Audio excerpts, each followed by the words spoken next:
ചൂടാനുണ്ടായ കാരണം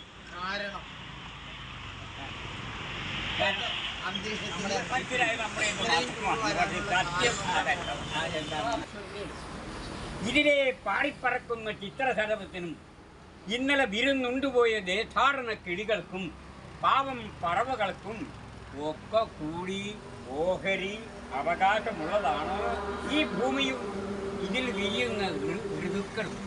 പക്ഷെ മനുഷ്യൻ മാത്രം ഇത് എൻ്റേത് ആണെന്നുള്ള ഒരു സ്വാർത്ഥ ചിന്താഗതിയോടുകൂടി ഭൂമി, ജലം, അഗ്നി, വായു, ആകാശം ഈ 5 ബേസിക് എലിമെൻസിനും പരിപൂർണമായിട്ട് അങ്ങോട്ട് എന്തൊക്കെയല്ലോ ചെയ്തുകൊണ്ടിരിക്കുകയാണ്. 44 നദികൾ, 29 തടാകം, 3000 മില്ലിമീറ്റർ മഴ ഒരു വർഷത്തിൽ, 8,75,000 മേലെ കിണറുകൾ. ഇപ്പം അതിൻ്റെയൊക്കെ എണ്ണം കുടിക്കുകയാണ്.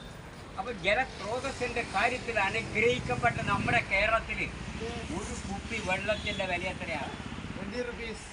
വെള്ളം വിൽക്കാൻ പറഞ്ഞിട്ടുണ്ടോ? വായു, വെള്ളം, ഭൂമി ഇതൊന്നും വിൽക്കാനുള്ളതല്ല. ഇത് നമുക്ക് അധിവസിക്കാനുള്ളതാണ്. നമ്മൾ ഇവിടുത്തെ വാടക വീട്ടിൽ താമസിക്കുന്ന ആളുകളാണ്. പിന്നെ അപ്പൊ സ്ഥിരമായി നമുക്കിവിടെ ജീവിക്കാൻ പറ്റും. സ്ഥിരമായ ജീവിതകാലം മുഴുവൻ ഇത് ഭൂമി എൻ്റെ അന്ന് പറഞ്ഞു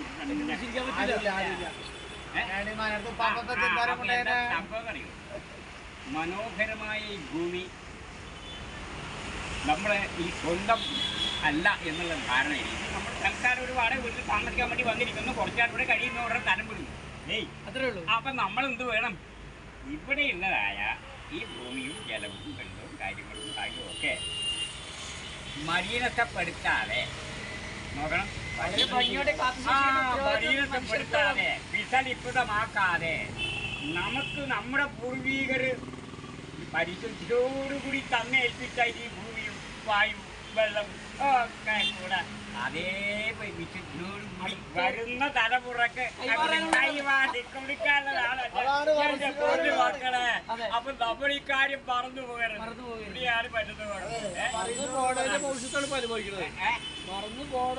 മറന്നു പോയതിന്റെ അനന്തരഫലമാണ് നാം ഇപ്പോൾ അനുഭവിക്കുന്നത്.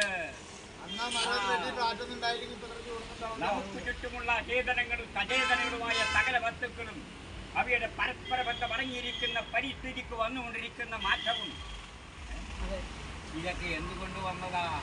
അപ്പൊ നമ്മൾ ചിന്തിക്കണം.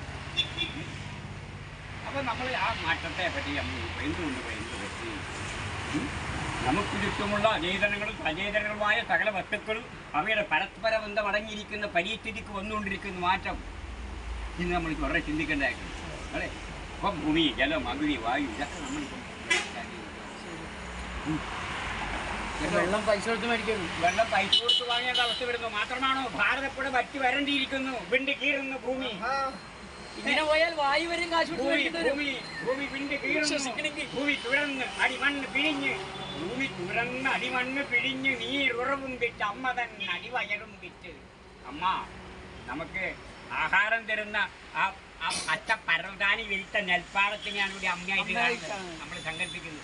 അപ്പൊ ഭൂമി തുറന്ന് അടിമണ്ണ് പിഴിഞ്ഞ് നീരുറവും വിറ്റ് അമ്മ തന്നെ അടിവയറും വിറ്റ് പാലൂട്ടിയ മാറും വിറ്റ് ഞണ്ടും ഞമണിക്കയും വിറ്റ് വിട്ടതില്ല നട്ടത്ത ആമയായി പത്തി വിടർത്തിച്ചും കരിമൂർക്കനെ പിടിച്ച് വിഷത്തിനായി വിറ്റു. പിറന്നു വീണ തറവാടിൻ മേൽക്കൂര പൊടിച്ച് ഉരുപ്പടി വിറ്റ് തറ മാന്തി പൊളിച്ച് കല്ലും മണ്ണും വിറ്റെല്ലാം വിറ്റെടുക്ക. നിന്റെ കയ്യിൽ എന്തുണ്ട് മാർച്ച? ഇനി വിൽപ്പാനായി ഉണ്ടല്ലോ നിന്റെ നാണവും മാനവും. അതും വേണമെങ്കിൽ നീ വിറ്റേക്കാം. പക്ഷെ ഓർത്തുകൊള്ളൂ ഈ ഭൂമി, ജലം, അഗ്നി, വായു, ആകാശം ഈ പഞ്ചമഹാഭൂതങ്ങൾ 5 ബേസിക് എലിമെന്റ്സ് ഇത് നമ്മുടെ ആഹാരം തരുന്ന സാധനമാണ്. ആരും ചിന്തിക്കുന്നില്ല. നല്ലോണം ഉരുള് വിട്ട് വിഴിഞ്ഞ് അങ്ങ് തിന്നണ്ടേ. ഒരു മണി വറ്റ് താഴെ വീണാൽ നമ്മൾ ശ്രദ്ധിക്കാറില്ല. പക്ഷെ ആ ഒരു മണി വറ്റ് നമ്മുടെ വിശപ്പടക്കാൻ വേണ്ടി നമ്മൾ ഉരുള് വിട്ട് കഴിക്കുമ്പോൾ താഴെ വീണ് പോകുന്ന ഒരു മണി വറ്റ് നമ്മൾ എടുത്ത് നോക്കുമ്പോൾ ഈ 1 മണി വട്ട് ഉണ്ടാക്കാൻ അതിൻ്റെ പിന്നിൽ വർത്തിച്ച, അതിൻ്റെ ഉള്ളിൽ പ്രവർത്തിച്ച ആ പഞ്ചഭൂതങ്ങളുടെ ആ കൂട്ടായ്മയെ അപ്പം അതാണ് മക്കളെ. പ്രോട്ടോൺ സംഘട്ടനങ്ങളിലൂടെ കാർബൺ നൈട്രജൻ സൈക്കിൾ എന്ന ന്യൂക്ലിയർ പ്രക്രിയ ഉപയോഗിച്ച് നിർഗമിക്കുന്ന ഉന്നതോർത്ത പ്രോട്ടോണുകളെ സൂര്യ ഉപരിതലത്തിലേക്ക് എത്തിച്ച് കേവലം 2-3 ന്യൂട്രോൺ വോൾട്ട് മാത്രമുള്ള പ്രകാശ കണങ്ങളാക്കി മാറ്റി ഭൂമിയിലേക്ക് അയച്ച് ചെടിയുടെ ഇരയിലെ ക്ലോറോഫിൽ തന്മാത്രയിൽ ആഗിരണം ചെയ്യിച്ച് കാർബൺ ഡയോക്സൈഡിനെ വിഘടിപ്പിച്ച് കാർബോഹൈഡ്രേറ്റ് ആക്കി മാറ്റി നമ്മുടെ വിഷപ്പടക്കാനുള്ള ചോറ് അരി അന്നമാക്കി മാറ്റുന്ന പ്രക്രിയയിൽ അതിനുള്ളിൽ ആരൊക്കെ പ്രവർത്തിച്ചിട്ടുണ്ട്.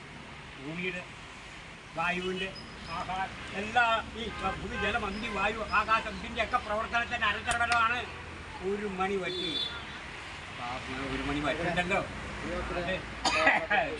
അതിലാണ് എല്ലാം കൂടിയിട്ടോ. ആരംഭം ആഹാരത്തിലാണ്.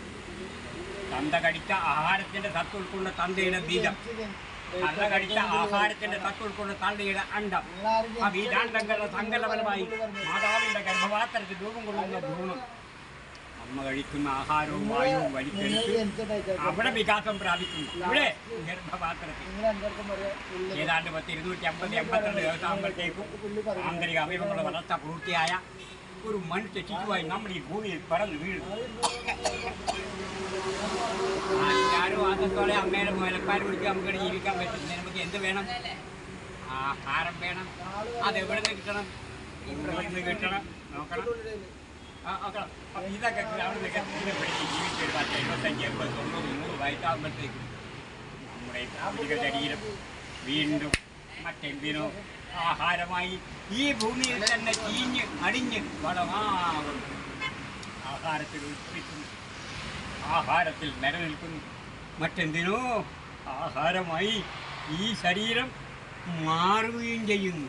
അതിൻ്റെ ഇടയിൽ കിട്ടുന്ന ക്ഷണികമായൊരു സമയമാണെന്തെന്ന് ജീവിതം. Life is an unnecessary disturbance in the tranquility of eternity. Life is a pilgrimage from womb to tomb. Today is life. Innana ജീവിതം. Today is life. The very life of life. In its brief course lies all the varieties of reality. It is green everywhere. Yesterday is history. Tomorrow is mystery. But today is life. ഇന്നാണ് ജീവിതം. അപ്പം ആ ഇന്നത്തെ ജീവിതം സുഗമമായി ജീവിക്കുന്നതോടൊപ്പം വരും തലമുറക്കും സുഗമമായി ജീവിക്കാനുള്ളൊരു സാഹചര്യം ഉണ്ടാക്കിക്കൊടുത്ത് എൻ്റെ പൊന്നു മക്കളെ നമുക്ക് ഇവിടുന്ന് പോകാം. Thank you very much.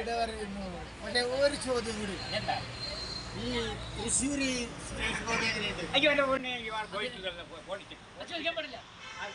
ഇല്ല ചോദിക്കണ്ട. രാഷ്ട്രീയത്തെ ഇതാണ്. നോ നോ സുരേഷ് ഗോപി ഞാൻ തമാശ പറഞ്ഞാൽ